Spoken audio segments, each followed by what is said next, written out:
बैठे अपना स्थान ग्रहण करें और हम सभी शिव तत्व में प्रवेश करते हैं। अपने मन को भगवान सांब सदाशिव के चरणों में लगाते हुए शिव रट शिव रट ले, छोड़ दे कपट मन शिव रट ले। सारे जितने आधि व्याधि है, बाहर की जितनी भावनाएं हैं, सबको छोड़ करके इसमें केवल शिव तत्व में प्रवेश कीजिए। और हम आप सभी की तरफ से हम पूज्य महाराज श्री से निवेदन करते हैं कि आप अपनी बाणी के द्वारा हम सभी को सिंचित करने की कृपा करें। पूज्य महाराज श्री नारायण। नारायण नारायण नारायण नारायण।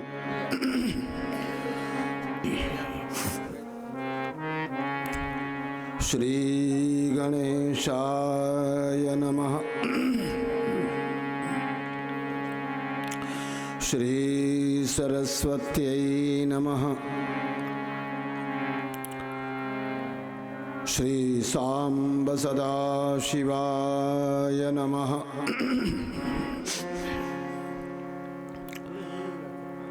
वागीशाद्या सुमनसः सर्वार्थानामुपक्रमे यं नत्वा कृतकृत्यास्युस् तं नमामि गजाननं।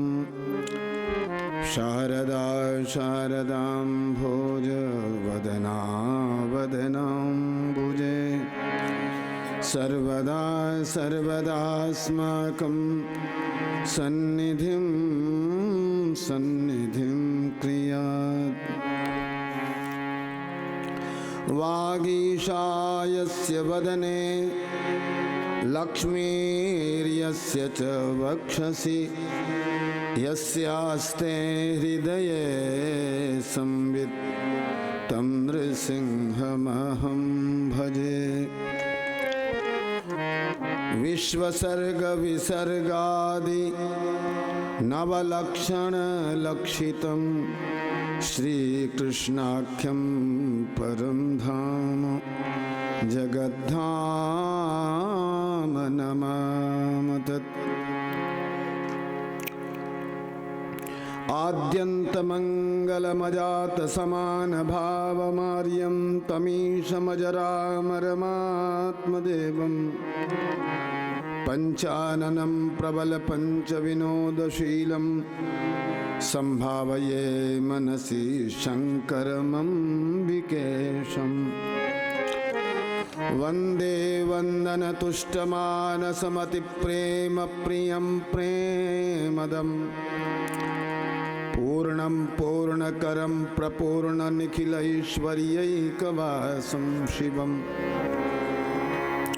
सत्यं सत्यमयं त्रिसत्यविभवं सत्यप्रियं सत्यदं विष्णुब्रह्मनुतं स्वकीयकृपयोपात्ताकृतिं शङ्करम्। वन्दे महानन्दमनन्तलीलं महेश्वरं सर्वविभुं महान्तं गौरीप्रियं कार्तिकविघ्नराज समुद्भवं शङ्करमादिदेवम्। गङ्गातरङ्गरमणीयजटाकलापं गौरीनिरन्तरविभूषितवामभागम् नारायणप्रियमनङ्गमदापहारं वाराणसीपुरपतिं भज विश्वनाथम्। अज्ञानतिमिरान्धस्य ज्ञानाञ्जनशलाकया चक्षुरुन्मीलितं येन तस्मै श्रीगुरवे नमः। त्रिवेणीं माधवं सोमं भरद्वाजं च वासुकिं वन्दे अक्षयवटं सोऽशेषं प्रयागं तीर्थनायकम्।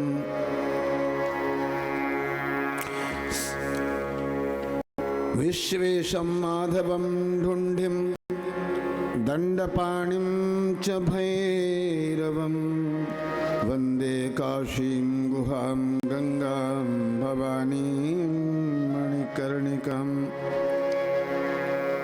वक्रतुण्डमहाकाय कोटिसूर्यसमप्रभ निर्विघ्नं कुरु मे देव सर्वकार्येषु सर्वदा।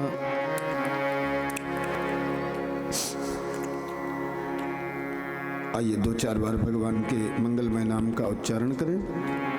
हर हर महादेव शंभो काशी विश्वनाथ गंगे। हर हर महादेव शंभो काशी विश्वनाथ गंगे। हर हर महादेव शंभो काशी विश्वनाथ गंगे। हर हर महादेव शंभो काशी विश्वनाथ गंगे। हर हर महादेव शंभो काशी विश्वनाथ गंगे। हर हर महादेव शंभो काशी विश्वनाथ गंगे। काशी विश्वनाथ गंगे सदाशिव पार्वती संगे। काशी विश्वनाथ गंगे सदाशिव पार्वती संगे।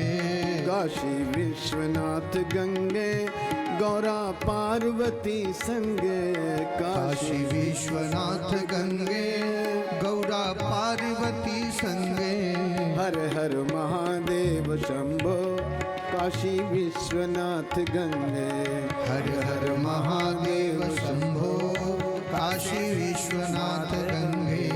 हर हर महादेव शंभो काशी विश्वनाथ गंगे।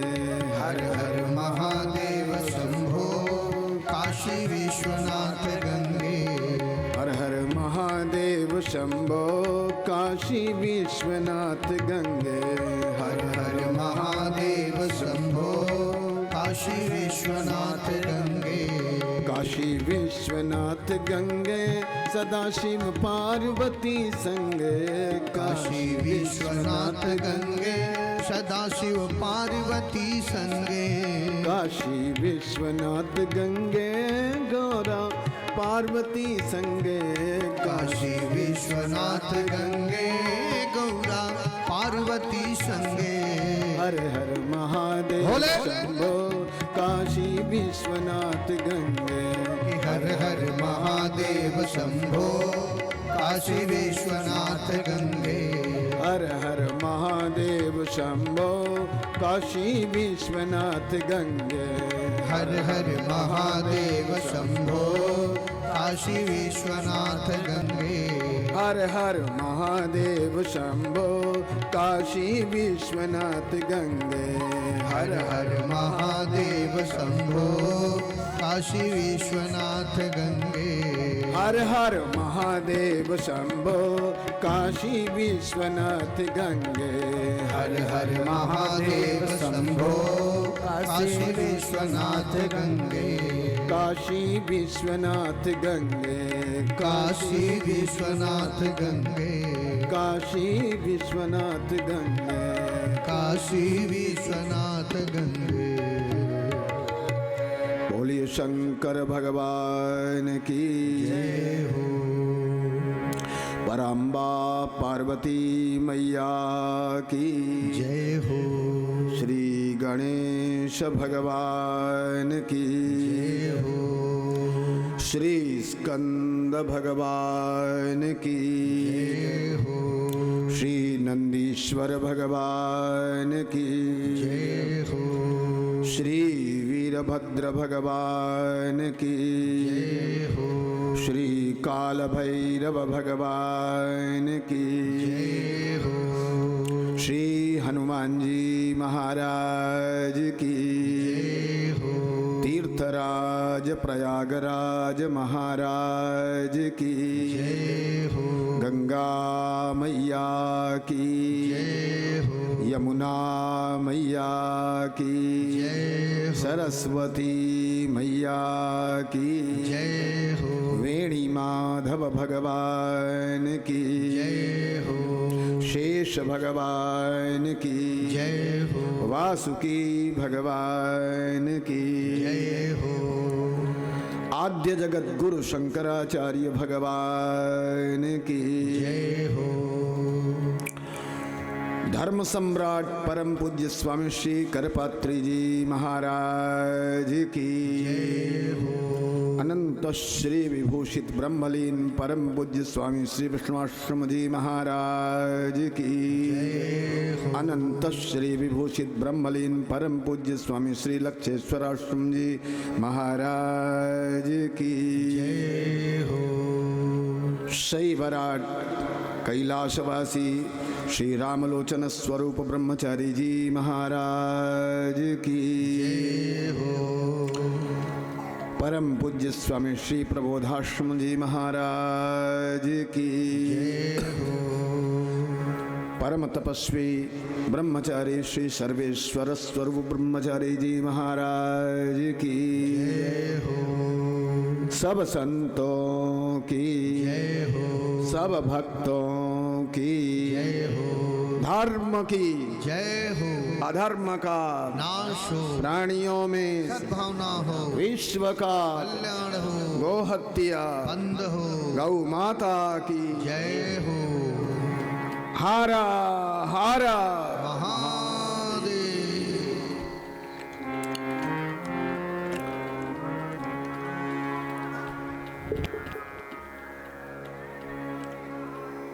भगवान परात्पर परमात्मा आदिदेव महादेव के परम मंगलमय अनुग्रह के फलस्वरूप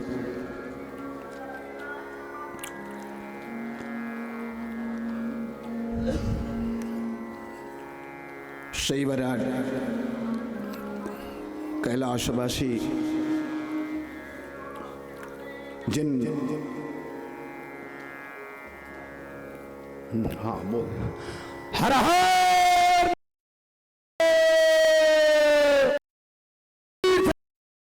हुए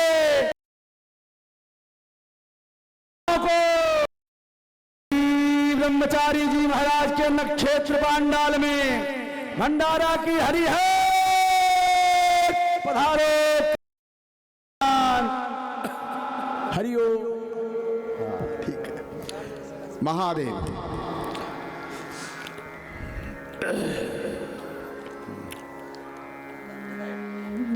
आज कैलाशवासी प्रतस्मरणीय परम पूज्य श्री रामलोचन स्वरूप ब्रह्मचारी जी महाराज की माघीय निर्वाण तिथि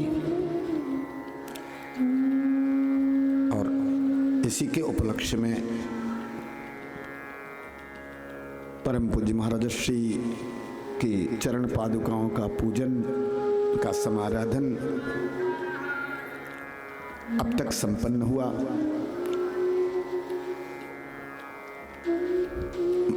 परम पूज्य महाराज श्री के द्वारा प्रवर्तित और परम तपस्वी श्री सर्वेश्वर स्वरूप ब्रह्मचारी जी महाराज के द्वारा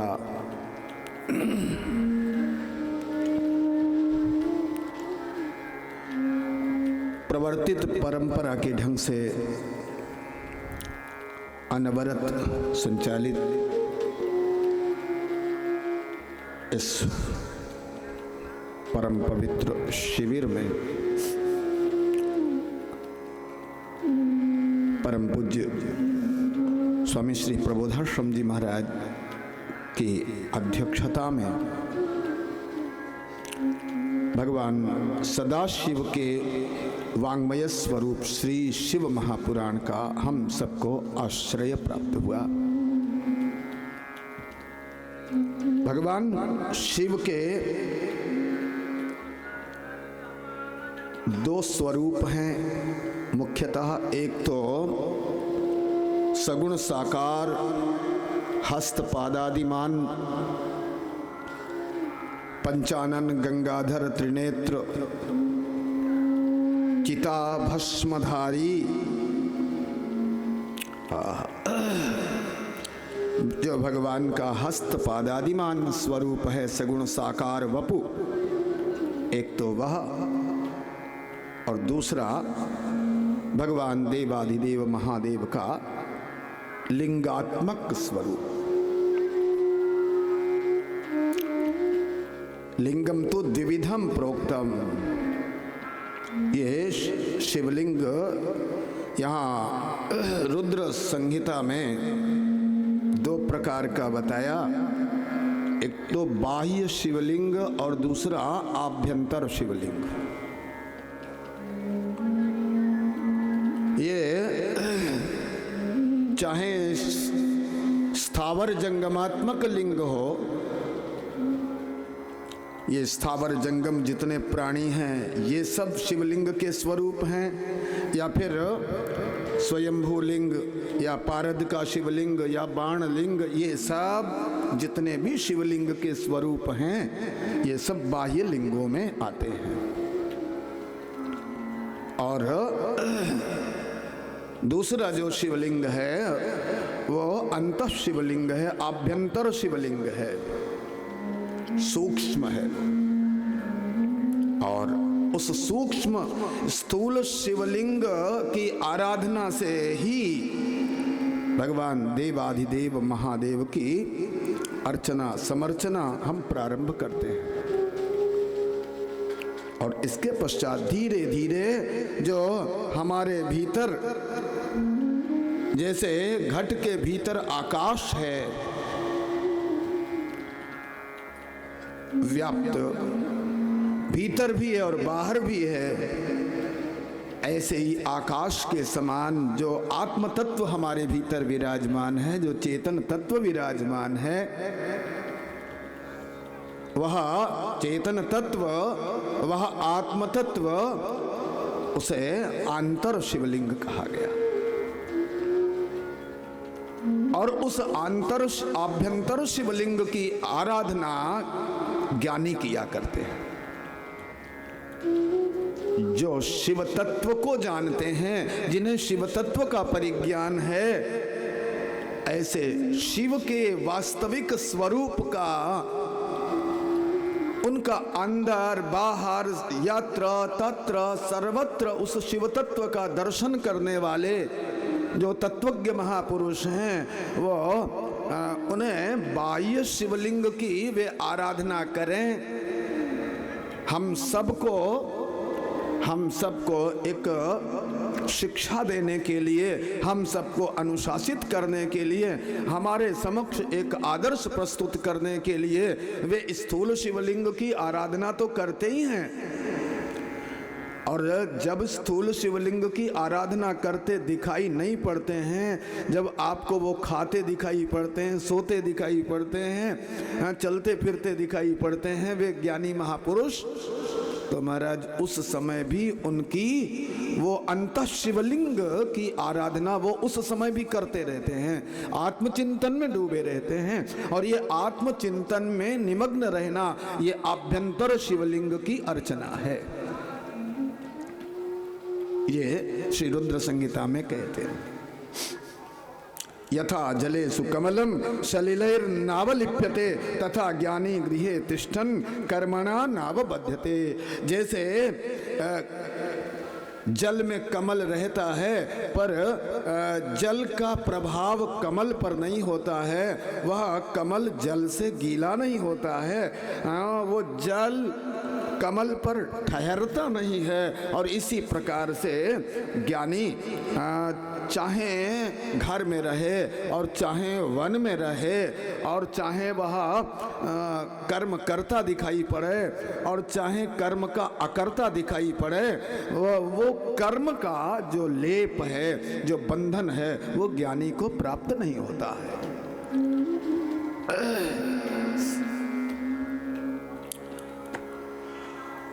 यहाँ ये जो ज्ञान है, रुद्र संहिता में कहते हैं ये जो ज्ञान है इसका मूल है भक्ति।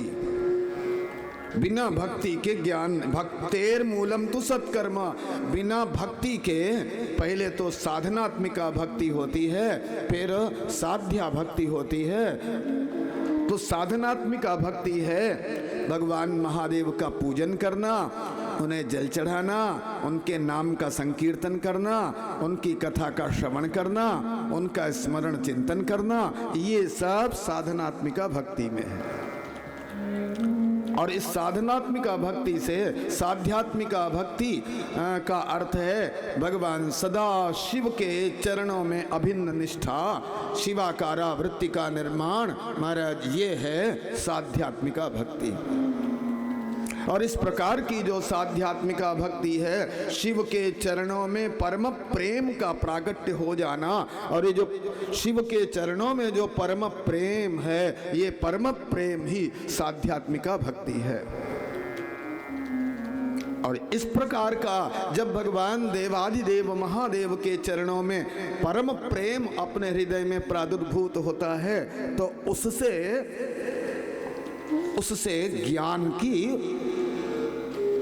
शिवाकारा वृत्ति की, ब्रह्माकारा वृत्ति की उत्पत्ति होती है। और फिर वो हमारा नित्य ज्ञान में पर्यवसायी हो जाती है। ये जो भक्ति है, इसका मूल यहाँ रुद्र संहिता में कहते हैं, इसका मूल है सत्कर्म। भक्तेर मूलम तु सत्कर्म, भक्ति का जो मूल है वो सत्कर्म है। सत्कर्म का अर्थ है सत परमात्मा के लिए किया गया जो कर्म है वो सत्कर्म कहलाता है। सत कौन है? बोले परमात्मा। सत कौन है? बोले सत तो केवल महादेव हैं और तो सब कुछ असत है। सत तो केवल परमात्मा है और सब असत है। और उन परमात्मा के लिए, उनकी प्रसन्नता के लिए, उनके प्रसाद के लिए, उनको समर्पित करते हुए जो कर्म इस जीवन यात्रा में हम संपादित करते हैं, वे सब सत्कर्म कहलाते हैं। और जब ऐसे सत्कर्म हम करेंगे तो उससे धीरे धीरे धीरे धीरे भगवान देवाधिदेव महादेव के चरणों में हमारे हृदय में परम प्रेम का प्रादुर्भाव हो जाएगा। तो भक्ति का मूल है सत्कर्म।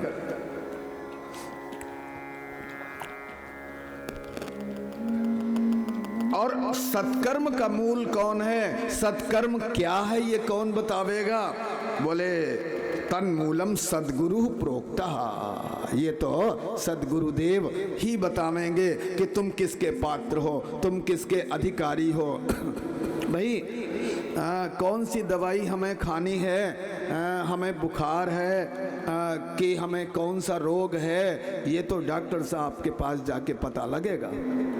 अपने मनमाने ढंग से पर्स में जो गोलियां रखी हैं, जो कैप्सूल और टेबलेट रखे हैं, और वो सब आप अपने मनमाने ढंग से खाने लगो, तो भाई इससे तुम्हारा रोग ठीक होने वाला नहीं है, बढ़ सकता है, ठीक तो होगा नहीं। तो इसलिए हम किस साधन के पात्र हैं, ये जो पात्रता सद्गुरु पहचानेंगे और उस पात्रता के अनुसार तुम्हें मार्ग का निर्देश करेंगे, तुम्हें उपाय का निर्देश करेंगे, साधना का निर्देश करेंगे।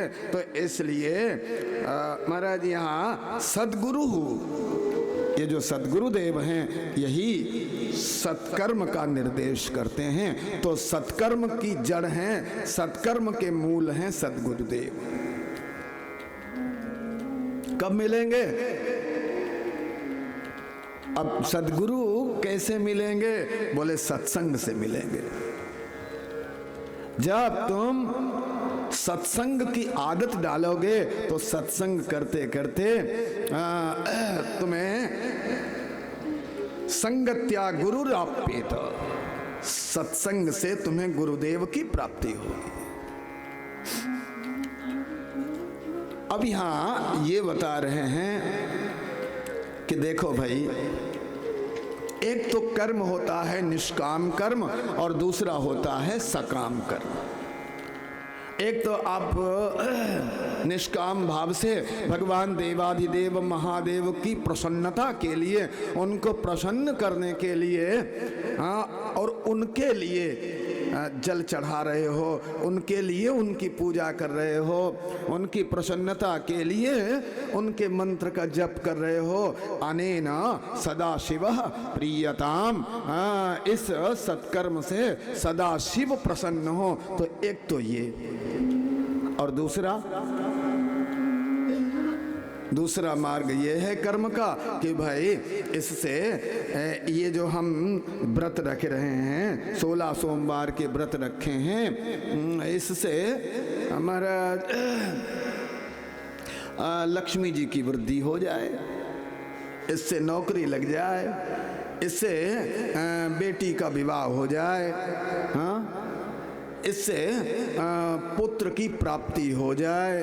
तो ये जो अब आपने ये जो 16 सोमवार का व्रत रखा, ये जो व्रत है, ये जो भगवान शंकर की उपासना आपने की है, ये इसका उद्देश्य क्या है?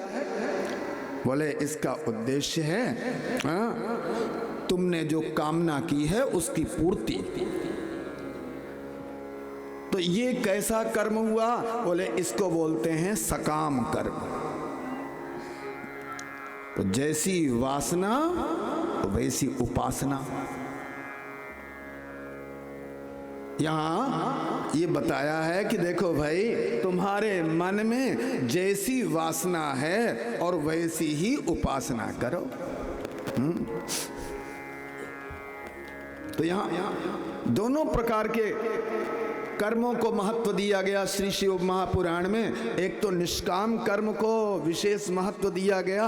निष्काम कर्म जो शिव को समर्पित करते हुए शिव के लिए जो हम कर्म कर रहे हैं, वो निष्काम कर्म, उनसे अंतःकरण की शुद्धि होती है। और अंतःकरण की शुद्धि होती है तो भगवान देवाधिदेव महादेव के चरण कमलों में अनुराग होता है, भक्ति होती है, और उससे ज्ञान होता है। हाँ, और ज्ञान से विज्ञान होता है, और विज्ञान से परम पद की, परमानंद की अनुभूति इसी जीवन में होने लगती है। तो ये तो निष्काम कर्म का फल है। अब सकाम कर्म का फल क्या है?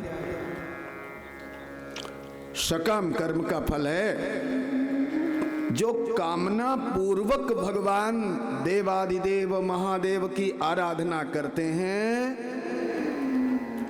कोई भी कामना हो मन में, ये आवश्यक नहीं है कि यही कामना है कि भगवान शंकर की कृपा से केवल धन ही मिलता है, कि भगवान शंकर की कृपा से केवल विद्या ही मिलती है, कि भगवान शंकर की कृपा से केवल बेटी का विवाह ही होता है। ऐसा कोई निश्चित नहीं है। तुम्हारे भगवान शंकर तो कल्प वृक्ष के समान हैं।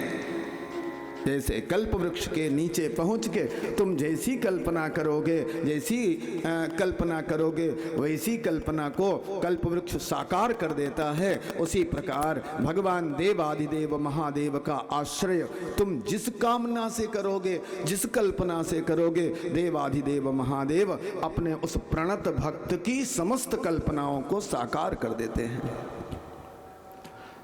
तो इसलिए महाराज जैसी वासना वैसी उपासना, सकाम कर्म, इनका भी बड़ा महत्व है। ऐसा नहीं है कि सकाम कर्म का महत्व नहीं है।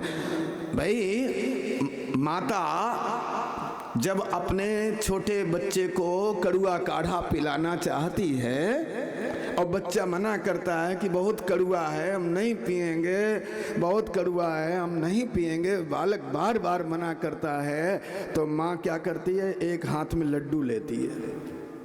हाँ देखो ये लड्डू है, पी लोगे काढ़ा तो हम तुम्हें बढ़िया सा लड्डू खिलाएंगे। और आजकल लड्डू नहीं, आजकल तो चॉकलेट लेती हैं।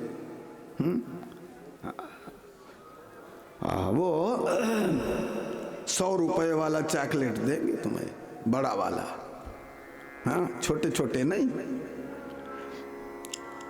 हाँ यदि तुमने काढ़ा पी लिया तो ये चॉकलेट खिलाएंगे।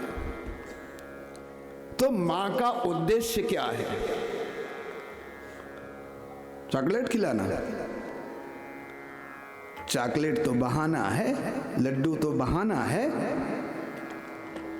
और इस बहाने से मां बच्चे को काढ़ा पिला के और उसके रोग को नष्ट करना चाहती है, उसको निरोग बनाना चाहती है।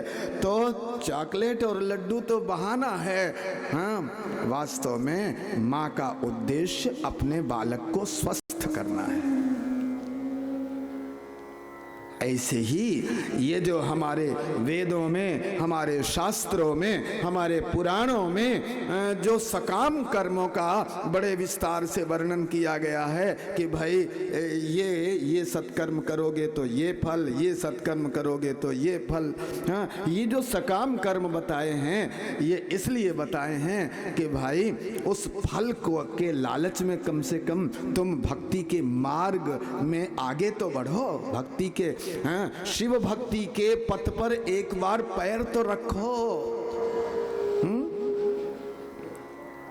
एक बार पैर तो रखो, चलो तो।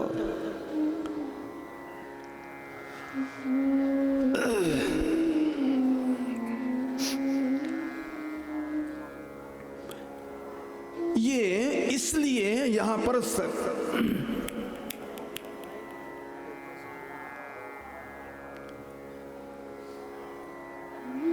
एक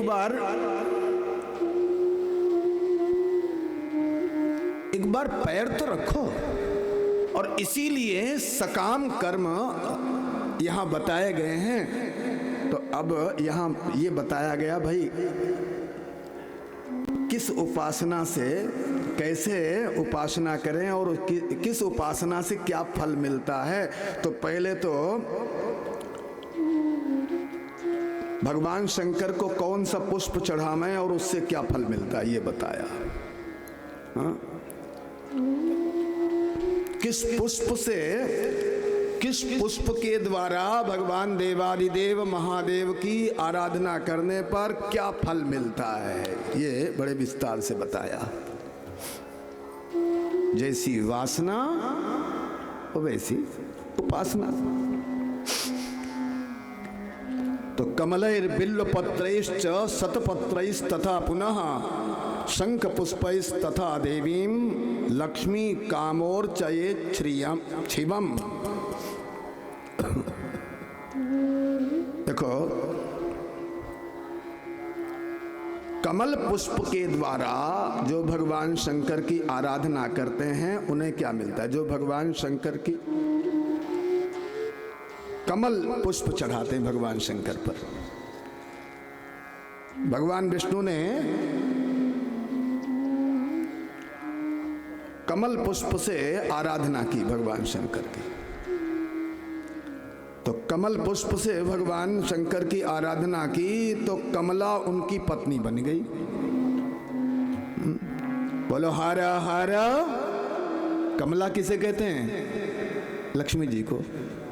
तो लक्ष्मी जी श्रीमती जी के रूप में प्राप्त हो गई। क्यों? कमल यदि भगवान शंकर को चढ़ाओगे तो कमल पर रहती हैं कमला। ये जो कमला है, लक्ष्मी है, उनका मायका कमल में है, मायका कमल में है, कमल में ही रहती हैं वो। इसलिए जो भगवान महादेव की कमल पुष्प से पूजा करते हैं उन्हें लक्ष्मी की प्राप्ति होती है, ये यहां बताया गया। और यदि आप लक्ष्मी चाहते हो कि हमारे घर में कोई धन धान्य की कमी न रहे तो महाराज भगवान शंकर को बिल्व पत्र निश्चित रूप से चढ़ाओ। बिल्व पत्र इष्ट। तो बिल्व पत्र के द्वारा भगवान महादेव की आराधना करने पर, पूजा करने पर लक्ष्मी की प्राप्ति होती है। कमलैर बिल्व पत्र इष्ट। अच्छा भाई, कमल सबको सब जगह मिलता नहीं है, हाँ, सर्वत्र कमल की प्राप्ति होती नहीं है, तो भाई कमल नहीं मिलता तो बिल्व पत्र तो मिल जाता है, तो उससे ही पूजा करो। तो वो बिल्व पत्र से यदि भगवान महादेव का पूजन करोगे तो लक्ष्मी की प्राप्ति होती है।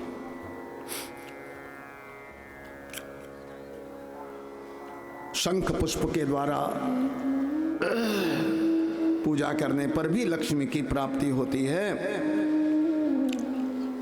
और मुक्ति कामो भवेद यो वै दर्भैश्च पूजनम चरे।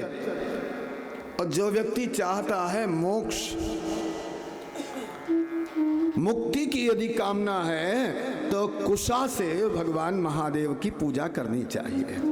हाँ, अरे भाई इतने कुशा न हो तो कुशोदक ही चढ़ा दो। कुशा जल में डाल लिए लोटे में, कुशा और कुशोदक चढ़ा दिया।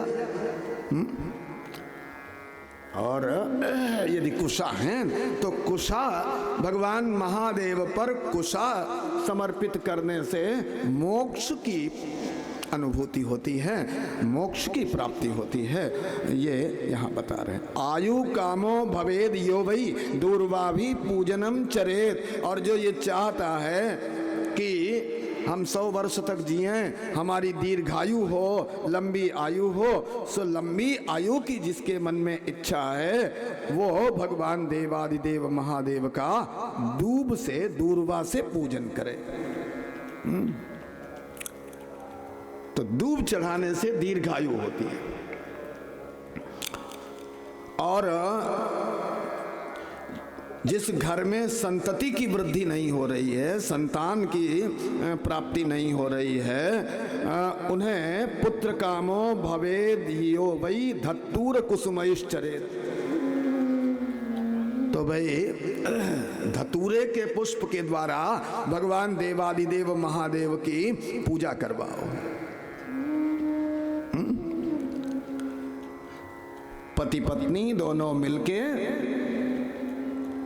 धतूरे के पुष्प से भगवान देवादिदेव महादेव का नित्य पूजन करें तो निश्चित रूप से संतति की प्राप्ति होती है, वंश वृद्धि होती है। ये यहाँ फल बताया। और इसमें भी जो रक्त दंडश्च धतूरा, जो लाल डंडी वाला धतूरा होता है वो बहुत ज्यादा शुभ माना जाता है।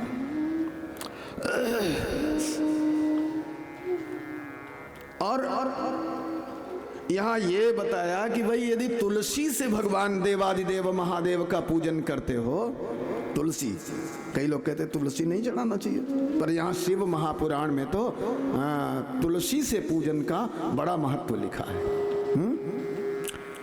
यदि तुलसी से भगवान देवादिदेव महादेव का पूजन करते हो, तुलसी यदि उन्हें चढ़ाते हो नित्य प्रति, तो ये जो तुलसी से पूजा है ये तो महाराज भुक्ति मुक्ति फल प्रदा, इससे भोग और मोक्ष दोनों ही प्राप्त होते हैं।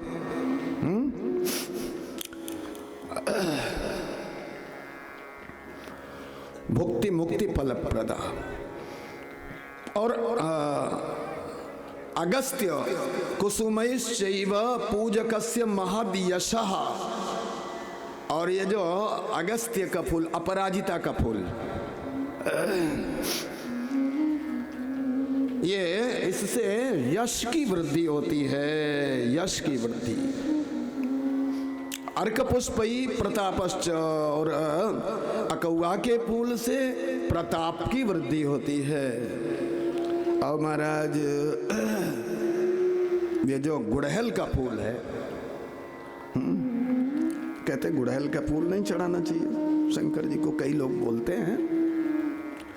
और यहाँ ये लिखा है कि जो जपा कुसुम है, गुड़हल का पुष्प है, गुड़हल के पुष्प से भगवान महादेव की पूजा करने से शत्रुणाम मृत्युदा स्मृता, शत्रुओं की मृत्यु होती है। देखो भाई, मृत्यु तो हम किसी की चाहते नहीं है, चाहे शत्रु क्यों न होए, तो मृत्यु की, उसकी मृत्यु हो जाए शत्रु की, तो ये हमारे यहाँ ये बहुत अच्छी कामना नहीं है, इसलिए ये कहा जाता भाई गुड़हल के फूल मत चढ़ाओ। लेकिन यहाँ विधान है, यदि किसी के मन में ऐसी कामना है कि महाराज शत्रु की मृत्यु हो जाए तो फिर गुड़हल का फूल चढ़ा। बोलो हारा हारा।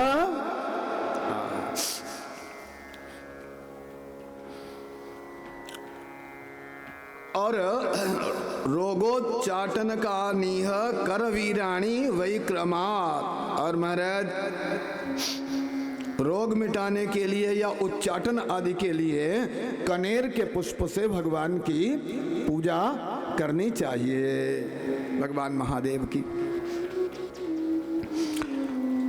बंधुकैर भूषणा वाप्ति। और महाराज ये जो दोपहरिया का फूल है, हाँ दोपहरिया होता है जो दोपहर में खिलता है, उससे आप यदि भगवान की पूजा करोगे, महादेव का पूजन करोगे, तो फिर सोना चाहे कितना महंगा क्यों न हो जाए, चाहे 10 लाख का 10 ग्राम हो जाए, हाँ तो भी तुम्हारा शरीर गहनों से लदा रहेगा। हाँ बंधुकैर भूषणा वाप्ति। और जात्या वाहन न संशयः। और ये जो जाति का जैस्मीन का फूल जो है, हाँ जैस्मीन का फूल, उससे महाराज हर महीने नई नई गाड़ी आवेगी, हाँ और कभी 10 लाख की आई, फिर 20 की आएगी, फिर 1 करोड़ की, फिर 50 करोड़ वाली। हाँ बोलो हारा हारा। ये अतसी पुष्पकैर देवम विष्णु वल्लभताम यार। अच्छा, यदि कोई व्यक्ति भगवान विष्णु का भक्त है और विष्णु दीक्षा संपन्न है और भगवान विष्णु के चरणों में वो परम प्रेम चाहता है, और ये चाहता है कि भगवान विष्णु हमसे प्रेम करें, हमसे स्नेह करें, विष्णु वल्लभता प्राप्त करना चाहता है, विष्णु का प्रिय बनना चाहता है, तो महाराज ऐसे व्यक्ति को, ऐसे भक्त को भगवान देवाधिदेव महादेव की अलसी के फूल से पूजा करनी चाहिए। अलसी का फूल देखा है आपने? नहीं? हाँ नीला नीला। हाँ तो जैसे वो अलसी का फूल नीला नीला होता है, वैसे ही भगवान विष्णु भी नीले नीले। हाँ तो अलसी के फूल से यदि भगवान महादेव की पूजा कोई करता है तो वो भगवान विष्णु का प्यारा बन जाएगा और भगवान विष्णु उसे प्यारे लगने लगेंगे। दोनों बातें। और शमी पत्रैस तथा मुक्ति ही। महाराज भगवान देवादिदेव महादेव की यदि कोई शमी पत्र से पूजा करता है, शमी पत्र भगवान महादेव को समर्पित करता है, तो उससे मोक्ष की प्राप्ति होती है। और मल्लिका कुसुमैर, ये जो चमेली का फूल होता है, देखा होगा आपने चमेली का फूल, ये भी भगवान को बहुत प्यारा है, शंकर जी को। यदि कोई पुरुष वर्ग में कोई व्यक्ति चाहता है, अभी विवाह हुआ नहीं है और विवाह करना चाहता है, और ये चाहता है कि श्रीमती जी खूब सुंदर मिले और प्रियवादिनी हो, मीठा बोलें, खूब सेवा करें और सुंदर हों, तो ऐसे व्यक्ति को चमेली के फूल से भगवान महादेव का पूजन करना चाहिए। स्त्रियम शुभतराम शिव, मंगल करने वाली लोक और परलोक दोनों में सुख प्रदान करने वाली ऐसी स्त्री प्राप्त होती है, ऐसी पत्नी प्राप्त होती है महाराज चमेली चढ़ाने से, चमेली का पुष्प भगवान महादेव को चढ़ाने से। ये यूथिका कुसुमई शस्तैर गृहम नैव विमुच्यते। और महाराज जिसने जूही के फूल से भगवान महादेव की पूजा की, यूथिका, ये जो जूही का फूल है ये भी भगवान शंकर को बहुत प्यारा है। तो महाराज जूही के फूल से यदि भगवान शंकर की पूजा करते हो तो हर साल नए मकान बनेंगे।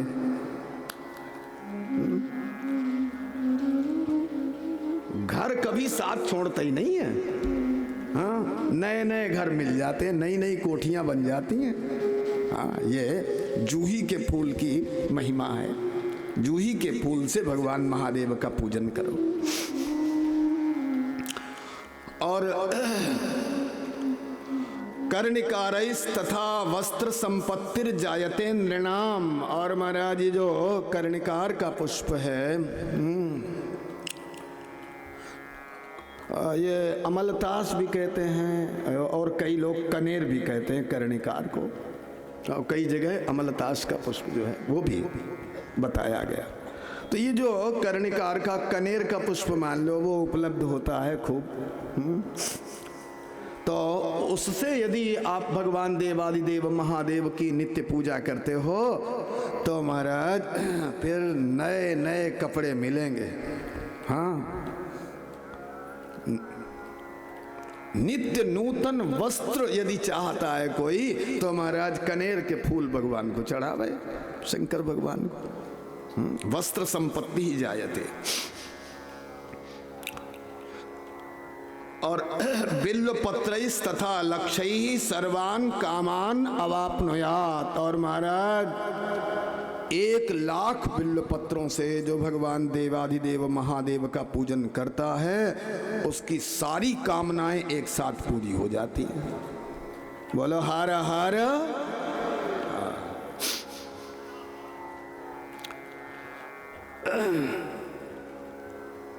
और यहाँ ये कह रहे हैं कि श्रृंगार हार पुष्पैस्तु वर्धते सुख संपदा। और महाराज हर श्रृंगार तो नाम ही पहले हर है, उसमें हर श्रृंगार, हर का श्रृंगार तो हर श्रृंगार से ही होता है।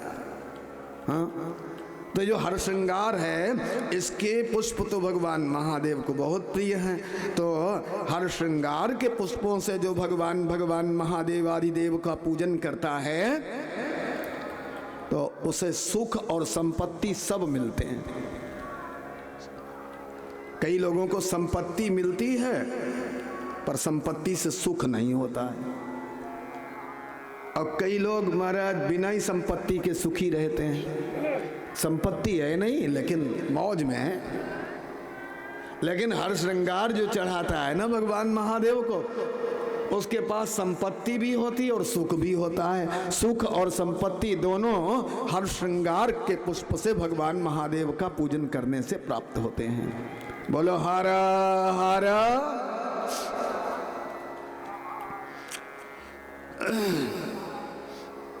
और यहाँ अन्य एक पुराण में ये भी लिखा है कि दुस्वप्न नाशनार्थाय द्रोण पुष्पैस्तु पूजयेत्। हाँ, किसी को बहुत बुरे सपने आते हों, कई लोगों की समस्या होती, सपने बहुत खराब आते हैं। हाँ, बच्चों में भी ये बच्चे सपना देखते देखते डर जाते हैं। यदि दुस्वप्न बार बार आते हैं तो महाराज द्रोण पुष्प को गूमा भी कहते हैं, लेवकाश भी बोलते हैं, द्रोण पुष्प है। आप उससे यदि पूजन किया जाए तो दुस्वप्न का नाश होगा। विद्या कामेन कर्तव्यम। और यदि विद्या की इच्छा है, कोई बच्चा पढ़ना लिखना विद्वान बनना चाहता है, हाँ, तो उसे या तो बिल्व पत्र से अथवा गुलाब का पुष्प तो मिलता ही है। पाटलई या कदम्ब का फूल, इन सब के द्वारा भगवान देवादिदेव महादेव का पूजन करना चाहिए। महाव्याधि विनाशार्थम पारिजातैश्च पूजनम, चाहे कितनी भयंकर से भयंकर व्याधि हो, रोग हो, डॉक्टरों ने जवाब दे दिया हो, तो भी महाराज पारिजात के पुष्पों से भगवान देवादिदेव महादेव का पूजन करने से बड़ी से बड़ी व्याधि, बड़ा से बड़ा रोग भी नष्ट हो जाता है। ये यहां पर बता रहे हैं। अब यहां पुष्प कैसे चढ़ावें? कई लोगों को पुष्प चढ़ाना ही नहीं आता है भगवान शंकर पर। देवताओं पर पुष्प चढ़ाते हैं तो उन्हें चढ़ाना नहीं आता है। तो यथोत्पन्नम तथार्पणम, फूल जैसे उत्पन्न होते हैं वैसे ही चढ़ाना चाहिए। फूल जिस ढंग से उत्पन्न होते हैं ऐसे खिलते हैं ना, ऊपर की ओर खिलते हैं, तो ऐसे जैसे वो खिलते हैं ना, उसी तरह से भगवान देवादिदेव महादेव पर वैसे ही पुष्प रखना। ये नहीं कि औंधे मुख रख दो, उलट के नहीं रखना चाहिए। पुष्प जो है वो ऊपर की ओर ऊर्ध्वमुख रखना चाहिए, और जो बिल्वपत्र आदि वो अधोमुख रखना चाहिए, वो नीचे की ओर। ऐसे करके ये मध्यमा नामिकांगुष्ठई पुष्पम संगृह्य पूजयेत। और महाराज मध्यमा कहते ये वाली उंगली, और अनामिका जिसमें अंगूठी पहनते हो, और अंगूठा, इन तीनों के द्वारा पुष्प का समर्पण करना चाहिए। ऐसे यहां लिखा है। और जब अंगुष्ठ तर्जनीभ्याम तो निर्माल्यम अपनोदय।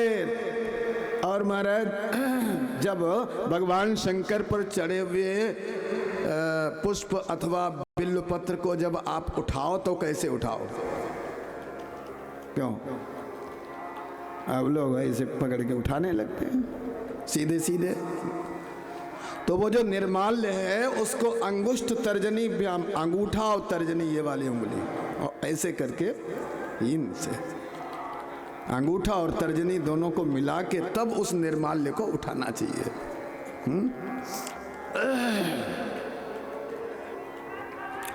और यहां ये भी बता रहे हैं कि देखो भाई,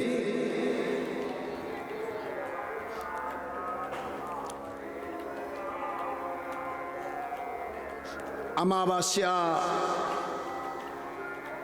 रिक्त अतिथि, संक्रांति और अष्टमी और सोमवार, इन सब में बिल्वपत्र नहीं वृक्ष से अलग करना चाहिए। बिल्वपत्र का चयन इन सब तिथियों में, इन सब समयों में ना करे। बासी फूल न चढ़ावें। वर्ज्यम पर्युषितम पुष्पम, और वर्ज्यम पर्युषितम जलम। और महाराज जल भी बाल्टी में सवेर शाम को रख के और सुबह न चढ़ावे, ये भी लिखा है। लेकिन बिल्वपत्र और तुलसी पत्र ये बासी नहीं होते हैं।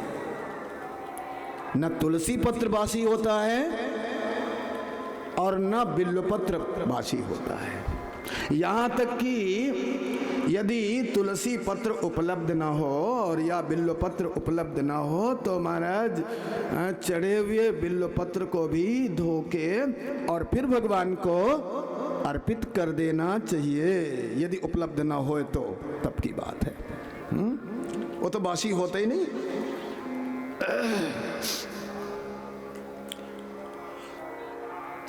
वैसे जल सवेरे आप शाम को रख के और सवेरे जल वैसे सामान्य जल नहीं चढ़ा सकते क्योंकि वो बासी हो गया, लेकिन गंगा जल महाराज शाम को ले आओ या एक दिन पहले ले आओ या 2 दिन पहले ले आओ या 1 महीना पहले ले आओ, वो कभी बासी नहीं होता है। हाँ, ये लिखा हुआ है। नवर्ज्यम जाह्नवी जलम नवर्ज्यम तुलसी पत्रम, तुलसी पत्र वर्ज्य नहीं है कि पर्युषित बासी होने के कारण वो तुलसी पत्र ना चढ़ावे, ऐसा नहीं लिखा है कहीं। तुलसी पत्र कभी बासी नहीं होता है और गंगा जल कभी बासी नहीं होता है। अब ये भी लिखा है न पर्युषित दोषोस्ति तीर्थ तोयस्य चैवहि। महाराज तीर्थ का कहीं का भी जल, अब तीर्थ में गए और वहां से जल ले आए, गंगा जल ले आए, यमुना जल ले आए, हाँ जहां तीर्थ में गए वहां से जल लाए। अब उस जल से यदि ठाकुर जी को स्नान करा रहे हो, शंकर जी को स्नान करा रहे हो, तो महाराज उसमें उस जल को बासी नहीं माना जाता, वो किसी भी तीर्थ का हो। हाँ बोलो हारा हारा।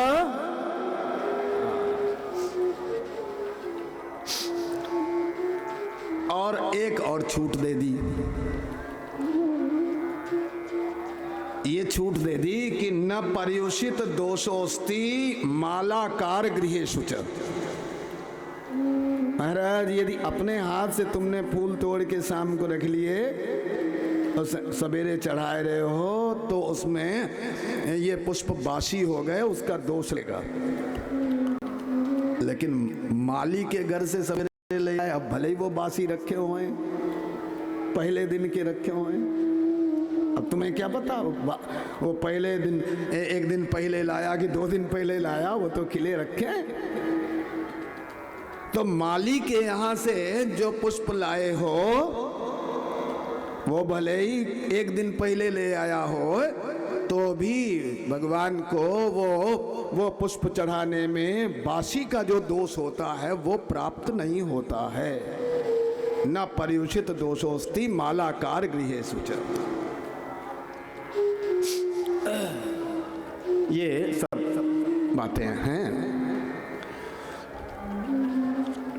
अब ये यहाँ पर भगवान शंकर को पुष्प तो प्यारे हैं ही, इसके साथ साथ भगवान शंकर को अन्न भी बहुत प्यारा है। अन्न से भी भगवान शंकर की पूजा होती है, अन्न से पूजा। तंदुलारोपणे नृणाम लक्ष्मी वृद्धि प्रजायते। महाराज चावल के द्वारा भगवान देवादिदेव महादेव की तंदुल चावल के द्वारा पूजा करने से लक्ष्मी की वृद्धि होती है, लक्ष्मी की प्राप्ति होती है।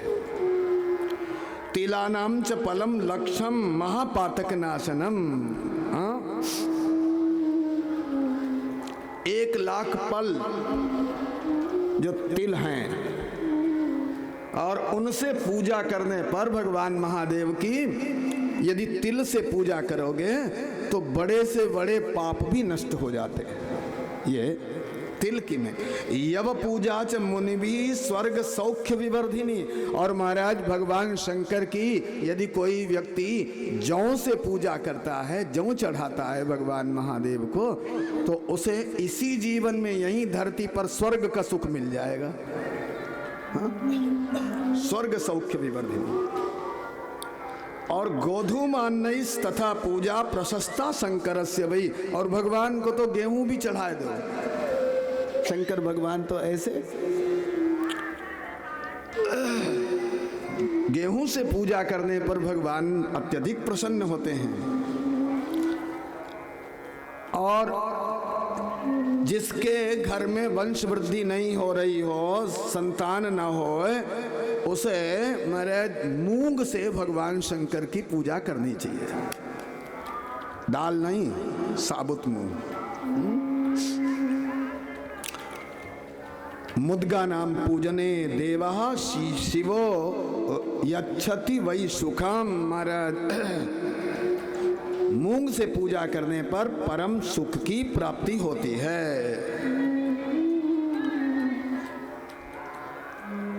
प्रियंग पूजना देव धर्माध्यक्षो परात्मनि।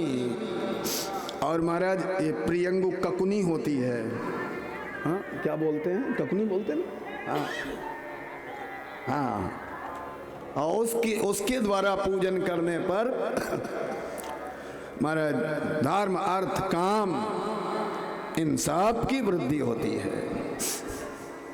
और यदि राई से पूजा करोगे भगवान शंकर की, हाँ राई से पूजा करने पर, राई भगवान शंकर को चढ़ाने पर शत्रुर मृत्यु करम स्मृतम, महाराज शत्रु समाप्त हो जाते हैं। और एक और शत्रु को नाश करने के लिए एक और द्रव्य यहाँ बताया, मरीचि संभवा पूजा शत्रुर नाश करी स्मृता। और भगवान शंकर को काली मिर्च चढ़ाने पर, हाँ काली मिर्च से पूजा करने पर महाराज भगवान शंकर की कृपा से शत्रुओं का नाश होता है। ये यहाँ पर अन्न से पूजा का विधान है। इसके बाद यहाँ धारा पूजन भी है, बड़े विस्तार से धारा पूजन का विधान किया गया है। देखो भाई, जिसने भगवान शंकर की पूजा की उसने एक साथ सब की पूजा कर ली। और भगवान शंकर को जलधारा बहुत प्रिय है। नमस्कार प्रियो भानु, जलधारा प्रिय शिव, अलंकार प्रियो विष्णु, ब्राह्मणों मोदक प्रिय, हाँ ब्राह्मणों मधुर प्रिय। भगवान शंकर को जलधारा अत्यंत प्रिय है। सूर्य नारायण को क्या प्रिय है भाई? सूर्य नारायण को आप चंदन तो लगा ही नहीं सकते हो, सूर्य नारायण पर जलधारा भी नहीं चढ़ा सकते हो, ऊपर से चढ़ा दो ऐसा नहीं। ठीक है, सूर्यार्घ्य देते हैं, उनको भावपूर्वक अर्घ्य समर्पित करते हैं, लेकिन सूर्य नारायण को सबसे ज्यादा प्रिय है नमस्कार।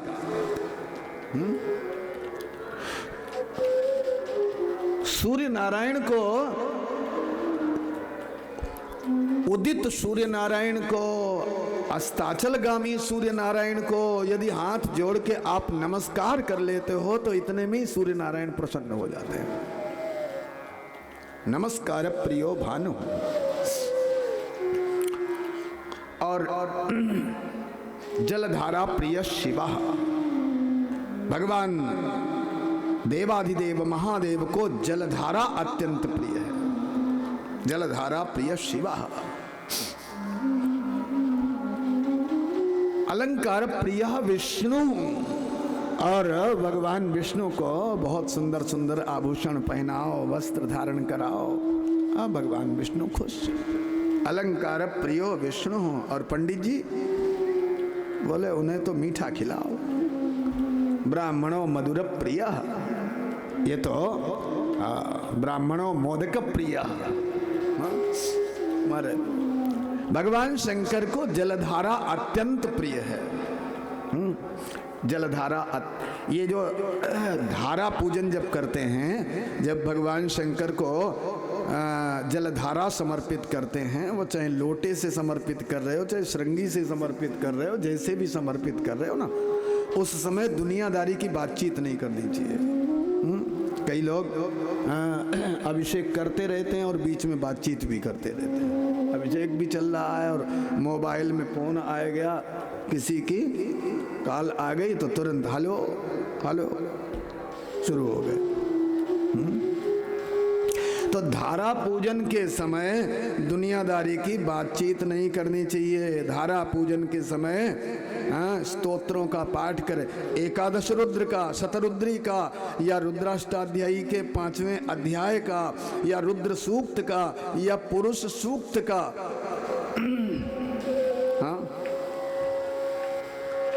या कुछ नहीं है तो महामृत्युंजय का अथवा गायत्री का, या फिर शिवाय नमः, इस प्रकार से नमोन्तैश्च नमः अंत में आवे, ऐसे भगवान के महादेव के नामों का उच्चारण करके शिवाय नमः, सांबाय नमः, रुद्राय नमः, हाँ, इस प्रकार से नमः नमः कहते हुए जितने तुम्हें भगवान भोलेनाथ के नाम याद होते हैं उन सब के आगे नमः नमः जोड़ते जाओ और इस प्रकार से भगवान महादेव का धारा पूजन करना चाहिए।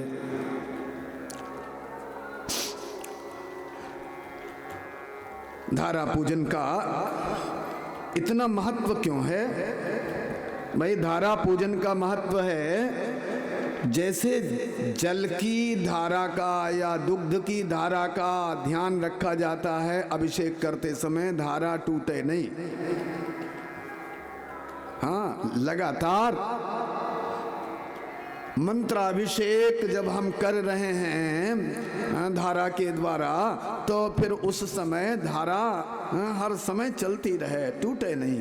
तो ये क्या है? जैसे हमारे द्वारा प्रदत्त जल की धारा शिव से सदा संबद्ध रहती है, इसी प्रकार हमारे चित्तवृत्ति की धारा, भीतर तो चित्तवृत्ति की धारा, ये जो हमारे चित्त की धारा है, ये महादेव से सदा संबद्ध बनी रहे, उनसे कभी अलग न हो, परमात्मा देव आदिदेव महादेव का कभी विस्मरण न हो।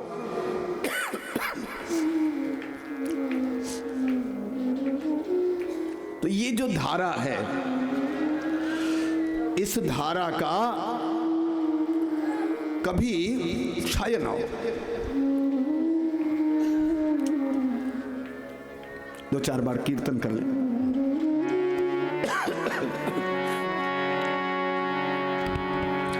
हे शंभु तिहार, इच्छा से हम द्वार तिहारे आए हैं। शंभु तिहारी, इच्छा से हम द्वार तिहारे संताप भरा मन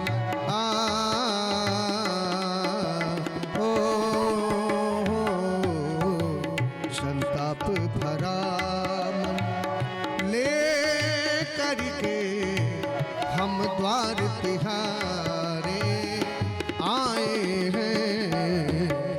हे शंभु तिहारी भोले,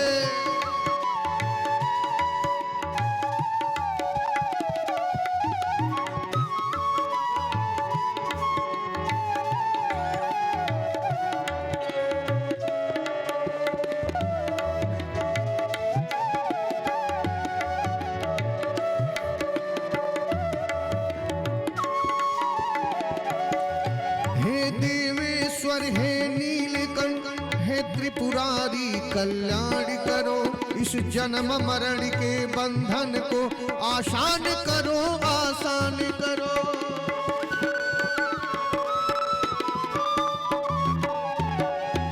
हे देवेश्वर, हे नीलकंठ, हे त्रिपुरारी कल्याण करो, इस जन्म मरण के बंधन को आसान करो, आसान करो, आसान करो, आसान करो।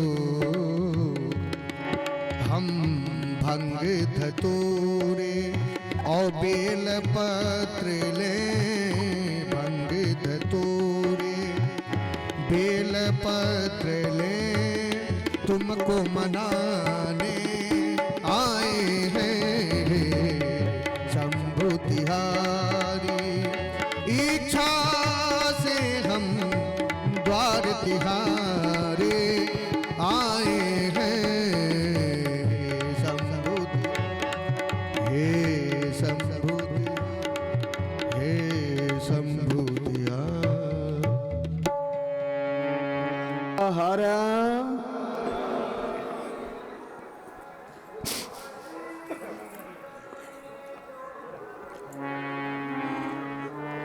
ज्वर प्रलाप शांत्यर्थम जलधारा शुभावहा। ज्वर, किसी को विषम ज्वर आ रहा हो, सन्निपात हो गया हो, तो उसके निमित्त भगवान देवाधिदेव महादेव का जलाभिषेक कराना चाहिए, तो विषम से विषम ज्वर निवृत्त हो जाता है।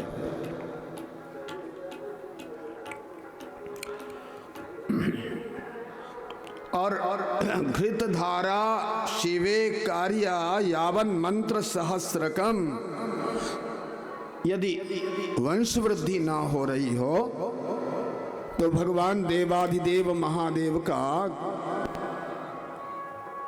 गाय के घी से अभिषेक कराना चाहिए। घृतधारा के द्वारा भगवान देवाधिदेव महादेव का अभिषेक कराने से वंश वृद्धि होती है। तदा वंशस्य विस्तारो जायते नात्र संशयः। प्रमेह रोग शांत्यर्थम प्राप्नुयाच्च मनेप्सितम। महाराज, प्रमेह रोग किसी को हो गया, ये जो मधुमेह है ये भी प्रमेह का ही एक भाग है। मधुमेह भी, शुगर, ये भी प्रमेह, आयुर्वेद में प्रमेह का ही एक अंग है। तो ऐसे प्रमेह आदि रोग यदि किसी को हैं और असाध्य हैं, तो घी की धारा से, घृत धारा से भगवान देवाधिदेव महादेव का अभिषेक करने से इस प्रकार के प्रमेहादि रोग भी निवृत्त हो जाते हैं।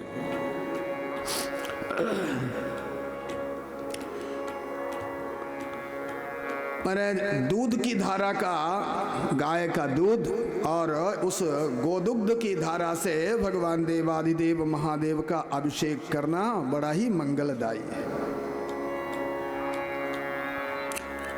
और उस गाय के दूध में यदि शक्कर मिला ले, शर्करा मिश्रिता, और उसको शक्कर मिला के और गोदुग्ध की धारा से यदि देवाधिदेव महादेव का अभिषेक करते हैं, तो कोई महामूर्ख क्यों न हो, बुद्धि जड़ा, बिल्कुल जड़ बुद्धि, न कुछ समझे न बोल पावे, महाराज, यदि उसके द्वारा भगवान देवाधिदेव महादेव का अभिषेक शर्करा मिश्रित दूध की धारा से कराते हैं, तो महाराज वो बृहस्पति जैसा विद्वान हो जाता है।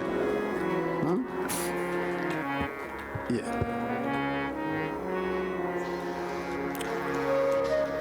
और एक और बताई बात, जिसके घर में बहुत लड़ाई झगड़ा होता हो, हाँ? कलह बहुत होती हो, पति पत्नी में, पिता पुत्र में, भाई भाई में झगड़ा दिन भर होता रहता है। जब तक सोते नहीं तब तक झगड़ा ही झगड़ा, अशांति बनी रहती कलह के कारण। तो जिनके घर में बहुत ज्यादा कलह है, बहुत झगड़ा है, आपस में मुकदमेबाजी तक हो जाती है, सिर फुटौल हो जाती है, तो उन लोगों को चाहिए कि भगवान देवाधिदेव महादेव का दूध की धारा से अभिषेक करें, गोदुग्ध की धारा से अभिषेक करें, तो घर में शांति हो जाएगी, फिर कलह नहीं होगी।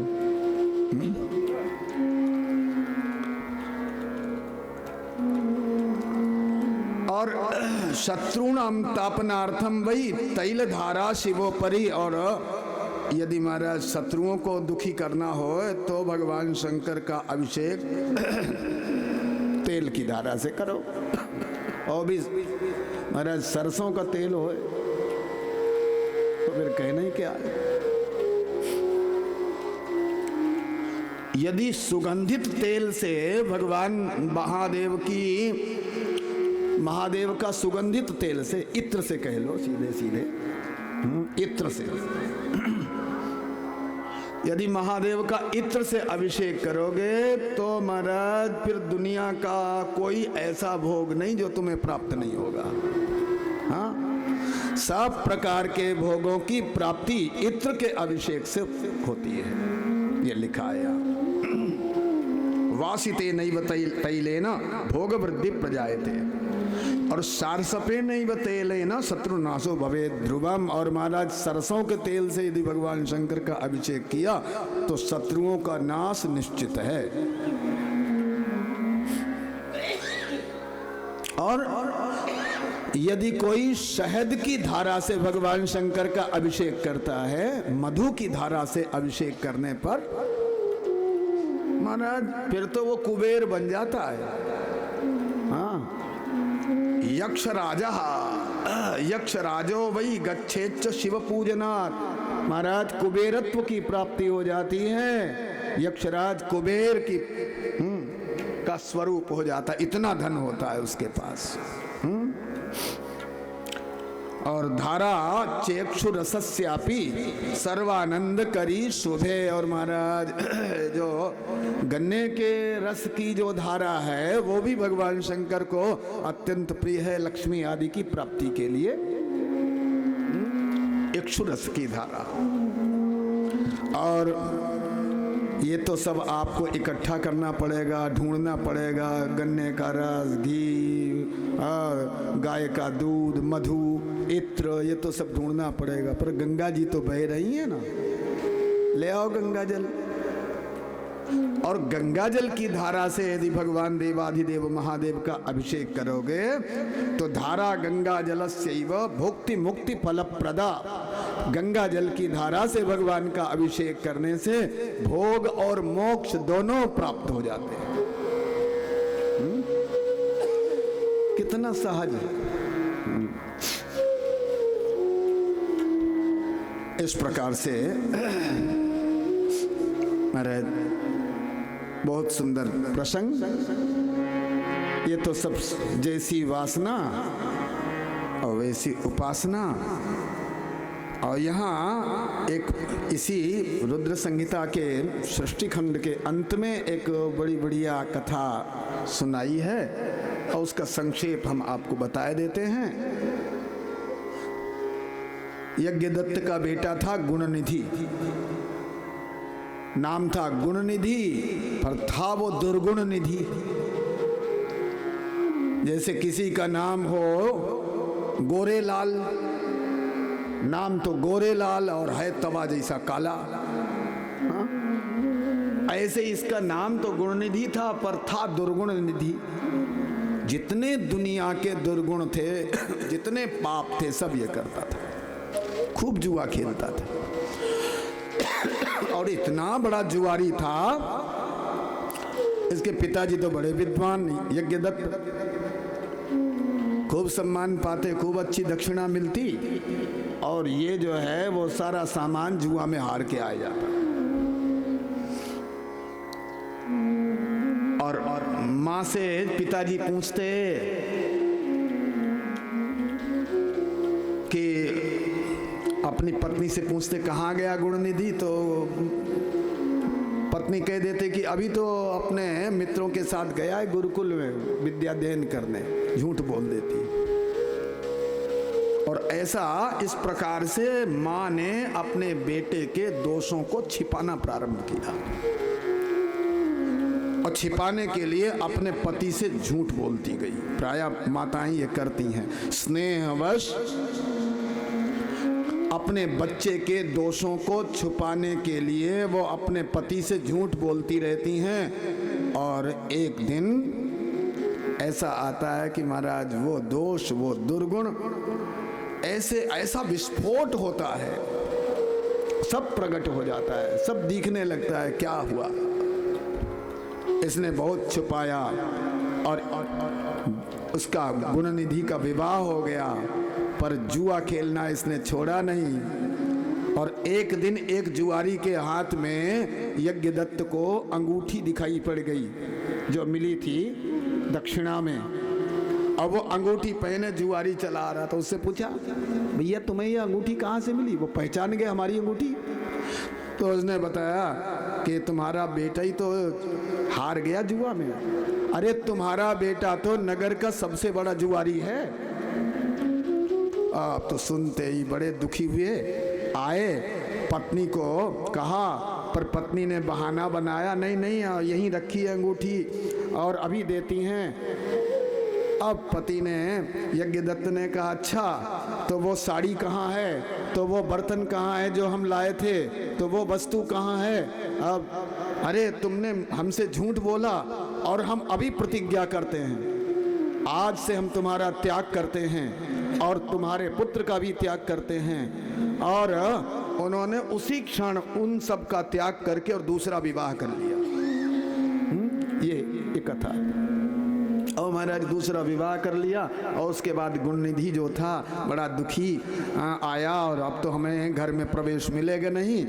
बैठा था एक पेड़ के नीचे और तभी एक व्यक्ति, धनी व्यक्ति, और बहुत सा पूजा का संभार लिए शिवालय की ओर जा रहा है और उसे देखा और उसके पीछे पीछे चला, क्योंकि उसके पास में महाराज भोग के लिए मालपुआ भी थे, लड्डू थे, सुंदर सुंदर मिठाइयाँ थीं। सो महाराज उनकी जो दिव्य सुगंध थी वो उसकी नासिका में पड़ी तो उसे लगा कि यहाँ से कुछ न कुछ खाने को मिलेगा, क्योंकि दिन भर के भूखे हैं, प्यासे हैं। और वो व्यक्ति जो था, क्योंकि उस दिन थी शिवरात्रि, वो गया मंदिर में और उसने पूजा की भगवान महादेव की और उसके बाद भोग लगाया और ये सब पूजा बैठा बैठा देख रहा था। सो महाराज देख रहा था टुकुर टुकुर और वो सब करने लगे कीर्तन, और ये कीर्तन भी सुनने लगा और मौका ढूंढने लगा कि हमें अवसर मिल जाए तो हम धीरे से घुस जाएं और ये जो भी चढ़ाया है ना वो सब ले आवें और फिर खाएं, पेट भरे। तभी क्या हुआ, ये जो लोग थे इनकी आलस्य आने लगा। 12 बजे के बाद इन लोगों को कीर्तन करते करते आलस्य आया और सबकी आंखें धीरे धीरे बंद होने लगी और इसको मिल गया अवसर और इसने मंदिर में प्रवेश किया। और मंदिर में प्रवेश किया तो अब दिखाई कुछ नहीं पड़ रहा था, लड्डू कहाँ रख के, मालपुआ कहाँ रख के, सेब कहाँ रख के, केला कहाँ रख के, कुछ नहीं दिखाई पड़ रहा क्योंकि वो जो दीपक था ना, वो दीपक की जो बत्ती थी वो प्रायः जल चुकी थी, थोड़ी सी बची थी, प्रकाश मंद हो गया था। तो इसने क्या किया, उन सब वस्तुओं को देखने के लिए अपना अंगूछा फाड़ दिया और अंगूछा फाड़ के और उसकी बत्ती बना दी और उसकी बत्ती बना के और महाराज दीपक में लगाए दी। अब तो प्रकाश होने लगा और प्रकाश हुआ तो इसने झोली में वो सब जो भी सेब संतरा और मालपुआ लड्डू और जो कुछ नैवेद्य रखा था भगवान का सो सब अपनी झोली में भरा और भूखा तो था ही, जल्दी खा लेंगे। और जल्दी में वो चला तो महाराज उसकी पगचाप लोगों को सुनाई पड़ गई, चोर चोर चोर चोर। लोग पकड़ने को भागे और तभी सिपाही भी आ गए और इसको पकड़ लिया।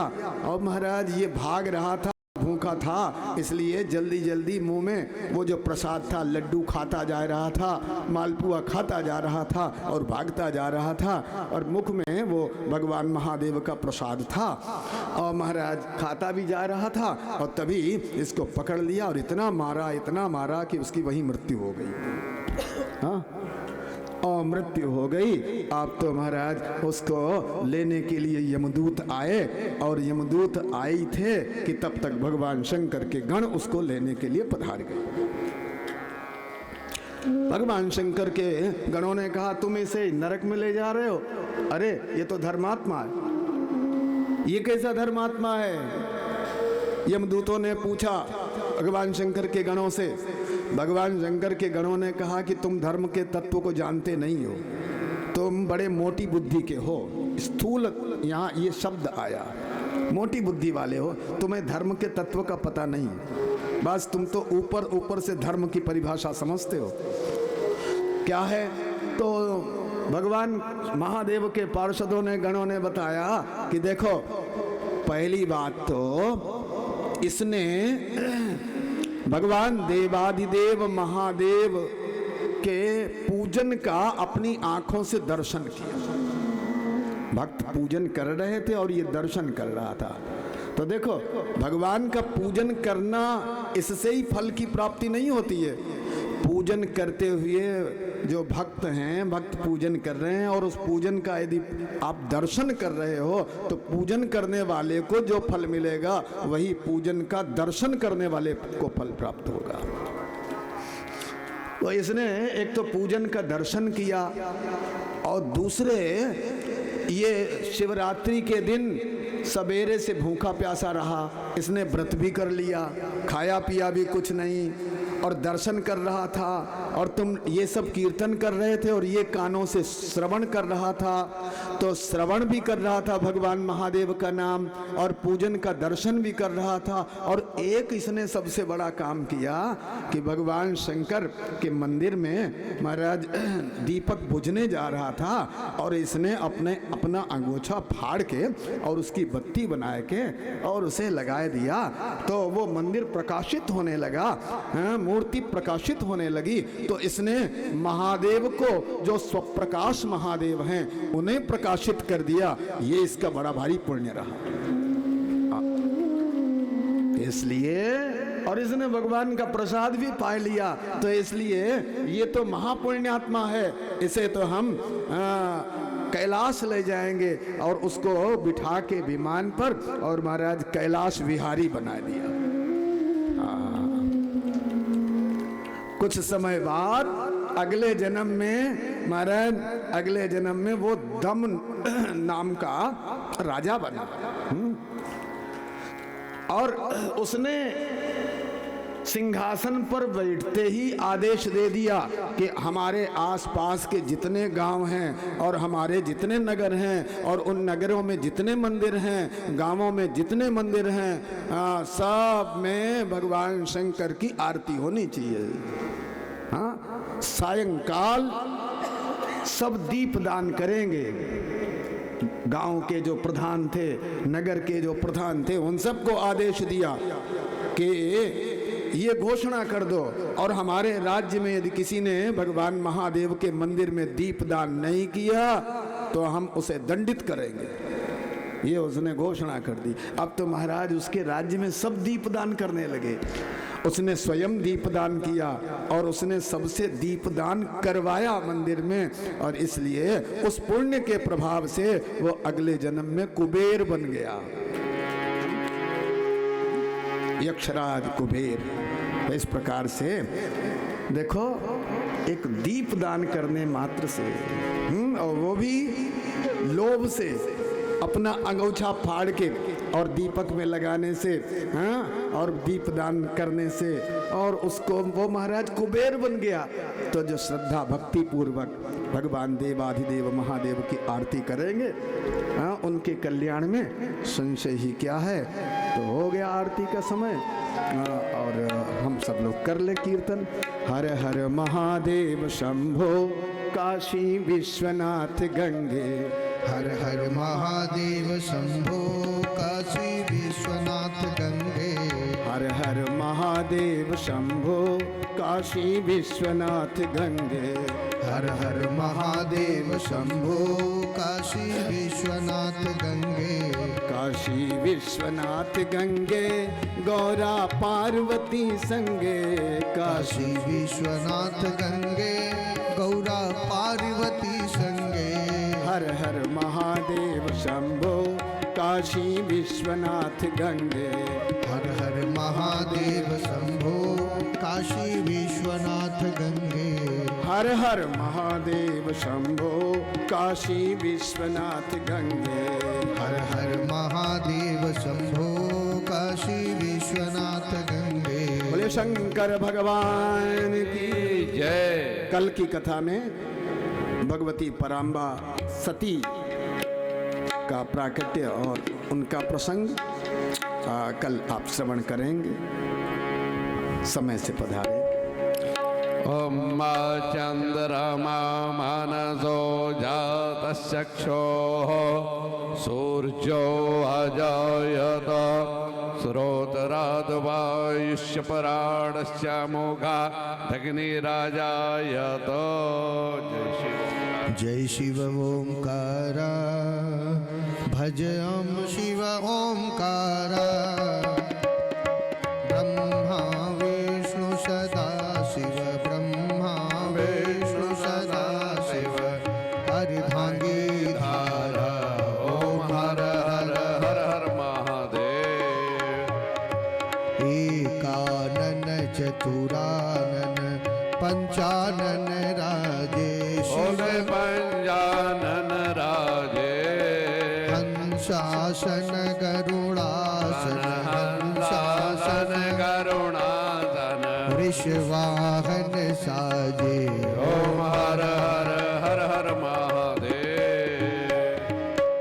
दो भुज चारु चतुर्भुज दस भुज अति सोहे। बोले दस भुज अति सोहे। तीनों रूप निरखता शिव जी रूप चमकता त्रिभुवन जन मोहे। ओम हर हर हर हर महादेव। अक्षमाला वनमाला रुंडमाला धारे। बोले रुंडमाला धारे। त्रिपुरारी कंसारी त्रिपुरारी कंसारी। करमाला धारी। ओम हर हर हर हर महादेव।